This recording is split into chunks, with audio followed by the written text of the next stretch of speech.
అందరికీ నమస్కారము. ఈరోజు లోకారికే గ్రామానికి విజిట్ చేయడం జరుగుతుంది. ఎందుకంటే ముందే వర్షాకాలం, ఇప్పుడు వర్షాకాలం వచ్చే ముందే మనము మోటివేట్ చేయడం జరుగుతుంది. ఎందుకంటే వర్షాకాలం వచ్చే వ్యాధులు ఏదంటే మలేరియా, పైలేరియా, చికెన్ గున్యా, డెంగ్యూ అన్నీ ఉంటాయి. కాబట్టి కాబట్టి మనం కొద్దిగా పరిసరాల పరిశుభ్రత జాగ్రత్తగా ఉంచుకోవాలి. ఎక్కడ ఉంచుకోవాలి అని ఇంటి దగ్గర. తర్వాత వేరే వాళ్ళకు కూడా చెప్పండి. మీరు ఇప్పుడు చదువుకొని ఉన్నారు మీరు, కాబట్టి ఇప్పుడు వర్షాకాలం స్టార్ట్ అయింది కాబట్టి ఇప్పుడు దోమలు వచ్చే ఛాన్సెస్ ఎక్కువ ఉంటుంది. అయితే దోమలు రాకుండా ఉండాలంటే మనం ఏం చేయాలి? పరిసరాల పరిశుభ్రత ఉంచుకోవాలి.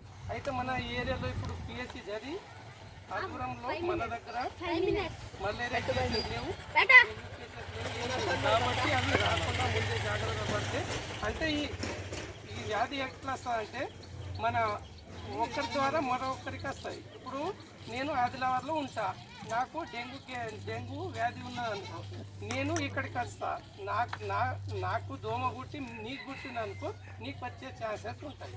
అది కూడా చూసుకోవాలి మనం పోయినప్పుడు. ఏదైనా ఎక్కడైనా హోటల్లో కానీ కరెక్టా కదా? ఇంకా మీరు చదువుకునే ఉన్నారు కాబట్టి అందరికీ చెప్పండి మీ వాళ్ళు.